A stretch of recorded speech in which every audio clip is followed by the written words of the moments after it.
The US dollar is essentially printing us into slavery. It is printing every one of us into slavery. And without understanding what fiat currency is, the history of money, and what money essentially is at heart as a technology, you will not be able to understand Bitcoin and its implications and why it's important. So we're going to backtrack it because I talk about Bitcoin and I talk about why it's so special. However, I haven't talked about the scam of fiat currency, the scam of the system we already operate within. And this is all tied to the whole conspiracy, we live in the Matrix, yada, yada, yada, because we low-key do. We kind of live in the Matrix now. We're kind of controlled by the money printer. And this video is going to explain the history of why or how. All right, let's get to it. The US experienced a ton of real massive growth. Workers went from making $675 a year, or $19,000 in today's money, to more than $56,000 in today's money by the late 60s. People enjoyed paid leave and sick days for the first time. They could pay off student loans, buy houses and cars, and enjoyed a financially stable life. Payroll increased by at least 32% in the 60s alone. Fiber optic cables, LEDs, weather satellites, the heart pacemaker, the internet, DRAM for computers, lasers were all invented in the 60s alone. We landed on the moon. The upper, middle, and lower classes were all moving up together in harmony. But then, 1971 hits, and something really weird happens. The economy kept growing, except there was no longer everyone getting richer. And just in case you don't know, 1971 is the year we went off the gold standard. Yep. Together. Now it was only the rich getting richer. And when we went off the gold standard, that essentially means that they're able to print as much money as they would like to pay off debt, fund wars, and do whatever else they would like with it. And they essentially socialize those debt payments towards us, the middle class, the lower class, the average worker, and yada, yada, yada. The middle and lower class basically flatlined to this day. Even with globalization, even with the computer revolution, the internet revolution, the biotech revolution, it somehow has not added up to quite as much of a difference as people thought. And if you were in the mid-1960s, people thought it was going to be the Jetsons, you're going to have vacation trips on the moon and flying cars and robots doing all your work. And it hasn't quite happened. It's been just much slower. Right. The only robot that does any work that I'm aware of is the Roomba little carpet sweeper. There isn't as much progress happening as advertised, and that rather than racing towards utopia or dystopia, the much bigger problem is one of relative stagnation. It sort of manifests economically, and that for the first time we have a younger generation that's not clearly doing better than their parents. Family incomes are up. Of some from the late 60s, but it's not clear that's the right metric because you have a lot of families where both spouses are working, and that's very different from the world of the late 60s. Okay. And the inflation rate skyrocketed from around 4% at the start of 1971 to more than double at 8.8% in 1973. By the end of the 70s, it would go up to 12%. Household debt exploded exponentially after 1971. So while lower and middle class income stayed stagnant, they were simultaneously getting shackled in debt. College tuition also suspiciously started skyrocketing after 1971. And ask yourself, how many new, real, physical, truly revolutionary technologies like LEDs or fiber optics have we really seen in the last few decades besides reusable rockets? Not much. Not saying the market's going to collapse, at least yet. I think we have a bull run to go, but one day this is coming. Something happened. The rules of the game were changed. It was no longer a level playing field. And the best part is that it slipped right underneath the noses of the middle and lower class. And all the signs point back to this one year, 1971. It was the year that rearranged the very fabric of society as we know it. But to understand what happened, we have to take a journey all the way back to World War I.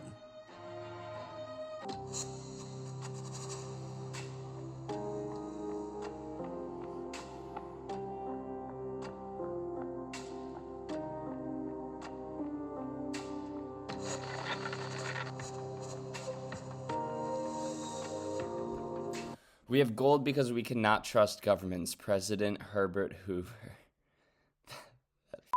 Facts, buddy. That is facts. Governments can't control the policy of and the scarcity of gold.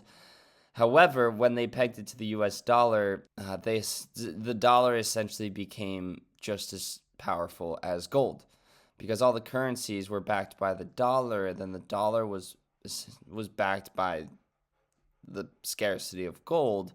And then when they took us off the gold standard, nobody knew. They were essentially tricked into the dollar becoming worth something. And now the government had full control over that something.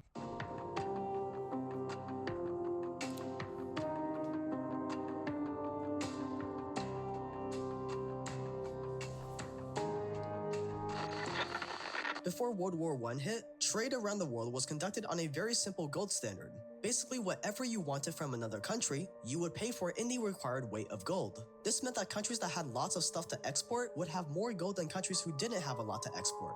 And before World War I, the system worked pretty well. The governments around the world kinda got along perfectly, which meant trading with gold was simple and easy. But then World War I came around and threw the entire system on its head. The war brought a lot of infighting and disagreements between countries that used to work together. It put a lot of powerful countries in debt. They had to spend a lot of their gold buying weapons and equipment to fight against each other. And gold reserves started being spread around the world much more thinly. By the end of World War I, the US had a serious gold deficit. And once the Great Depression hit, this got even worse. So in 1930, the government pretty much forced Americans to exchange all the gold they had for dollars. They increased the price of gold from $20 an ounce to $35 an ounce, hoping that this would discourage Americans from buying gold. So now understand this, when they increase the cost of gold, that debases the purchasing power of the US dollar immediately by almost 50%, discouraging people to buy gold. In the future. This also meant that a lot of foreign countries suddenly got interested in trading their gold for dollars. Since they would be getting so much more money in exchange for their gold, almost every country that had a natural gold source traded it with the US for dollars. By 1939, there was enough gold And the United States pretty much tricked everyone into buying into their currency and giving them all the gold. in the world to replace all the money in circulation. Then World War II hits, and that gave, I mean, especially after World War II. However, that transition is what gave the United States, currency control of the world, and that's why we became the world superpower. Wasn't just because we won World War II. It was because our currency became the reserve currency of the world. It was no longer gold. It became the US dollar. If we are the reserve currency and the Federal Reserve or the government has the ability to print that currency that of which the entire world is forced to operate within, they can create purchasing power and they can finance people, slaves, to do whatever they want to do. Whether it's they want slaves to go and they want to fund a war and they want to manufacture military equipment and attack a specific country. If they want to, I don't know, build a giant bridge, they could do whatever the they want. They just print money and do it. And that's why the crypto space gets you to think really conspiratorially, because nobody has a clue this is how the system works. And it is how the system works. And there's no deniability behind it. Suddenly, the US was dipping into its gold reserves again. And if they thought World War I took a lot of money, World War II was even worse.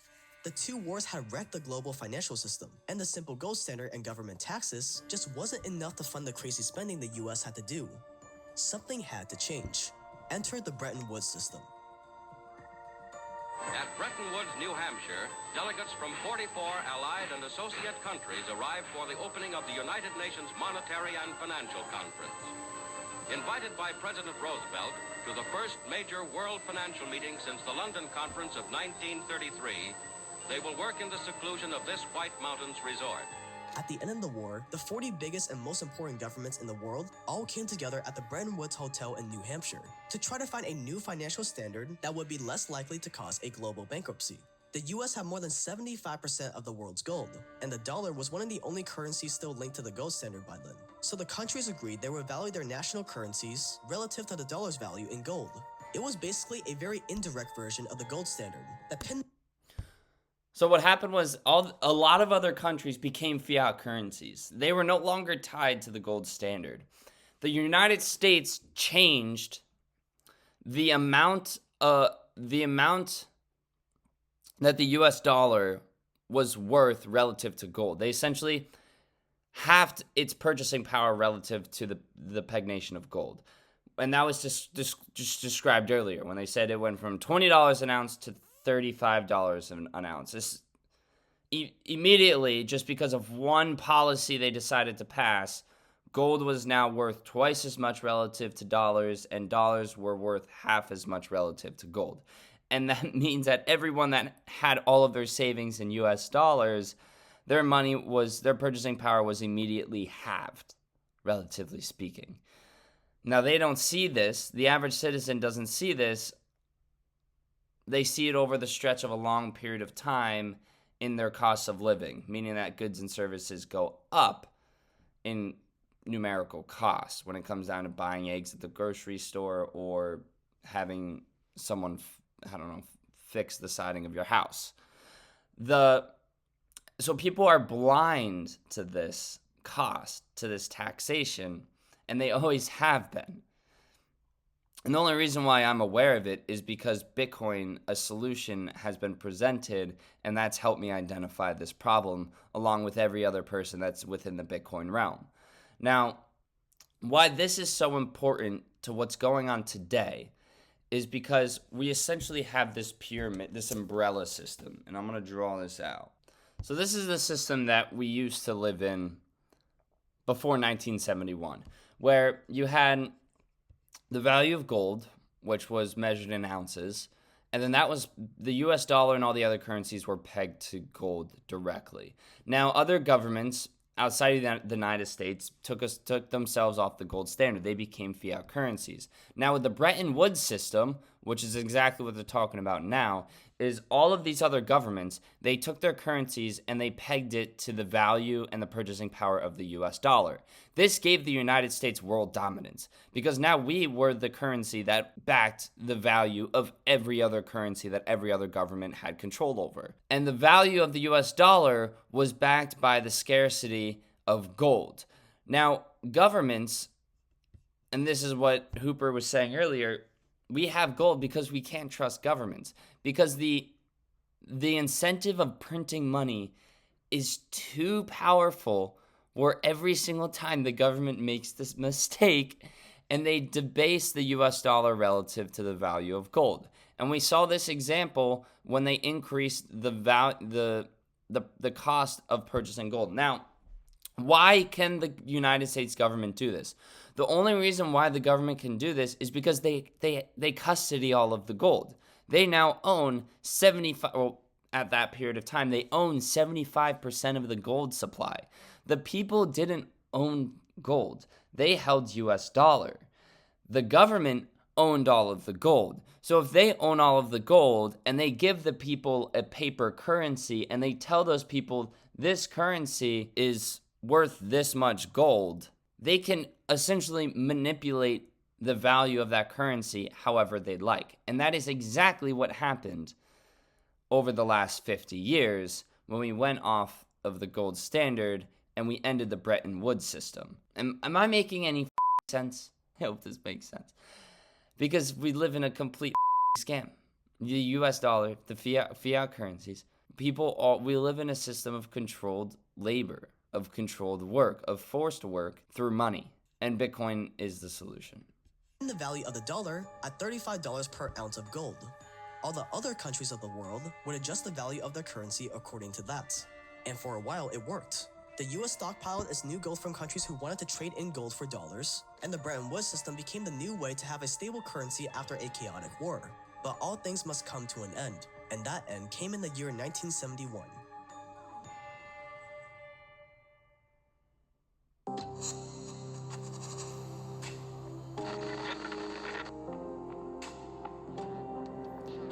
This is what I was saying earlier. The temptation to print money is the greatest temptation in the world. Governments can't handle it. So by Humans the late can't. 40s and early 50s, the US had a new superpower, the ability to print as much money as it needed for whatever it wanted. It wasn't supposed to work like that. There was supposed to be a methodical decision-making process that kept the amount of dollars in the world equal to the amount of gold the US has stockpiled, but the temptation to print money was just too great. It was like giving a child the keys to a candy shop. Whenever there was a new national development, social program, or massive technological project, the US could just print the money it needed to pay for it. After all, dollars were as good as gold. Humans are flawed creatures. They're going to do what's easy. So if you're in control of a government, right, and you need to fund a project, there's a huge experiment, or there's a conflict and you have to go to war. Well, instead of doing all of the work and discovering how we're going to fundraise the funds, that people's time and energy to fund this war, why don't we just print money? And the people aren't going to know that we're just debasing their purchasing power to fund this war.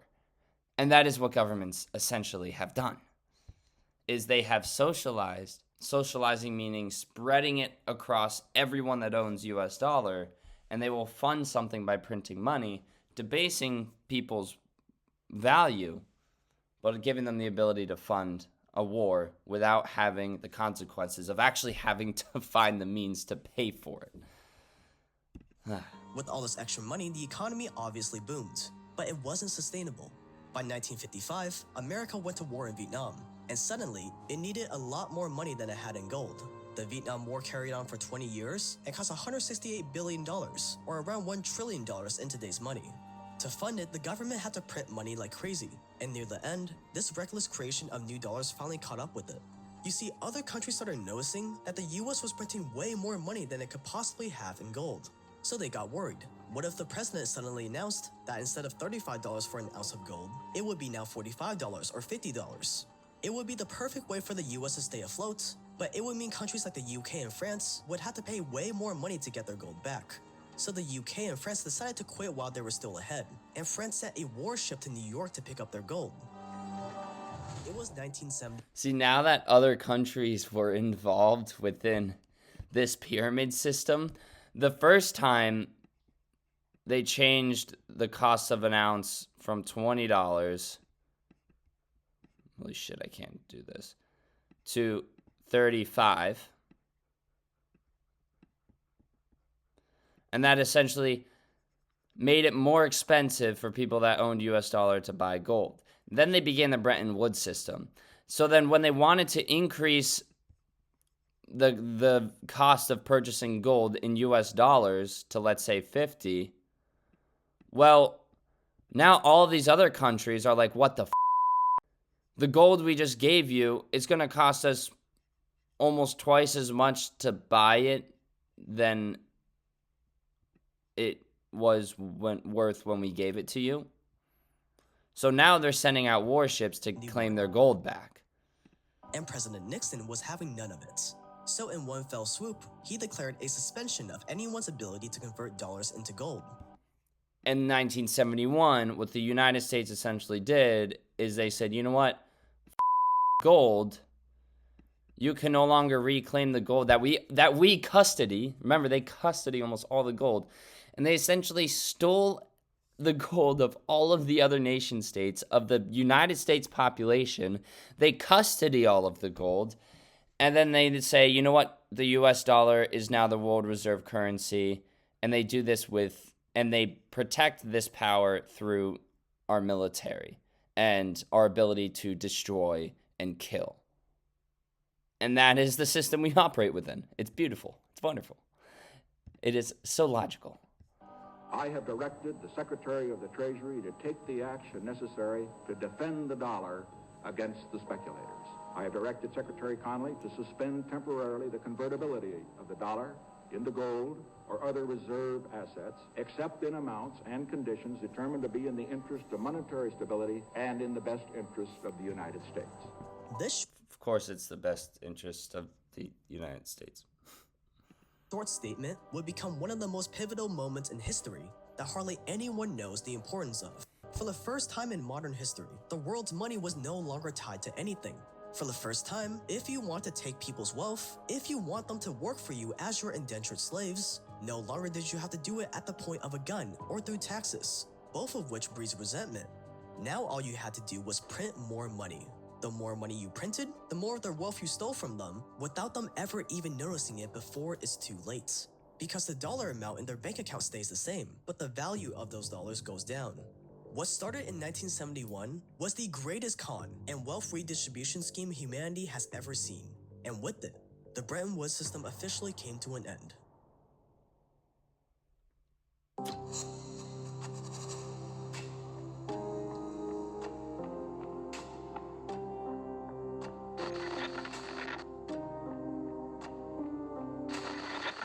The money printer was let loose, and the chaos that resulted was subtle, like boiling a frog.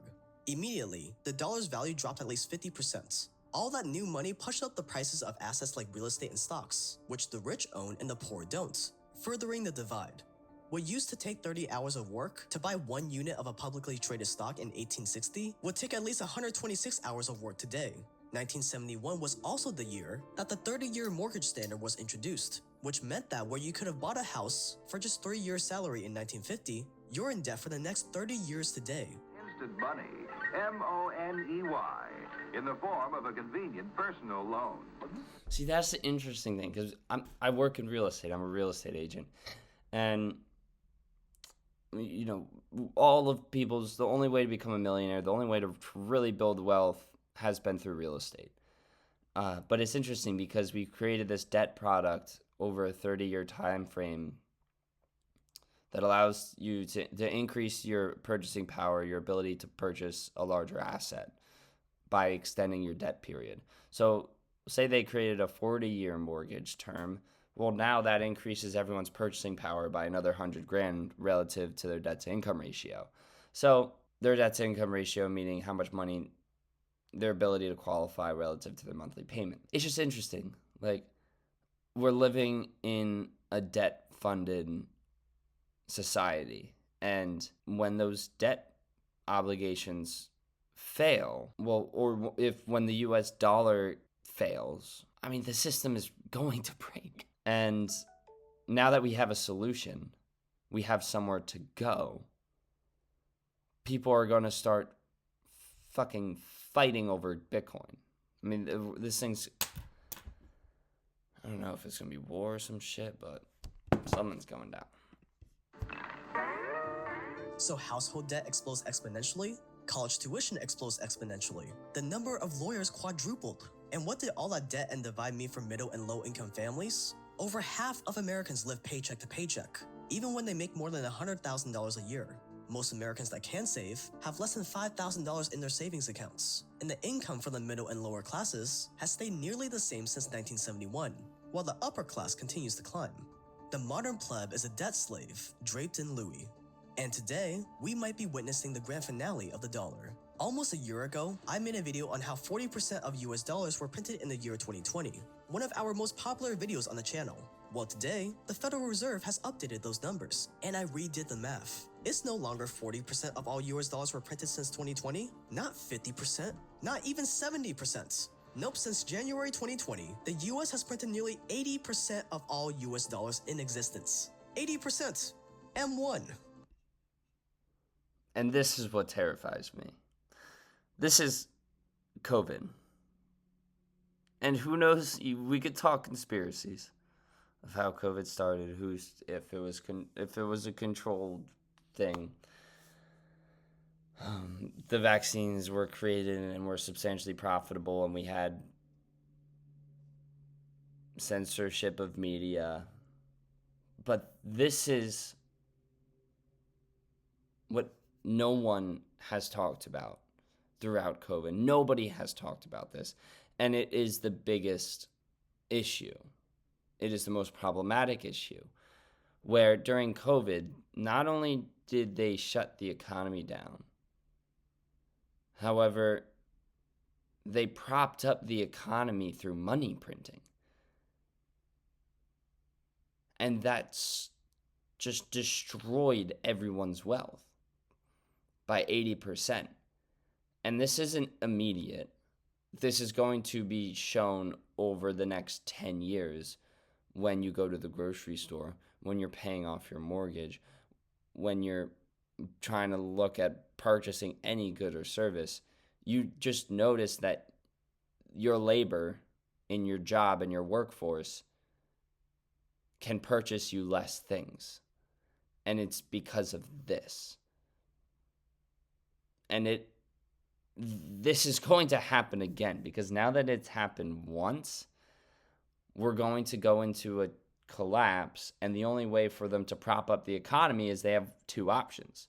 Option number one is they let the system break, or option number two, the easy one, we're humans, we're flawed beings, they're going to choose option number two, is we print more money, we prop up the economy, and we debase the currency further. And eventually, the currency is going to be debased into failure. Eventually, the currency is going to be debased into failure.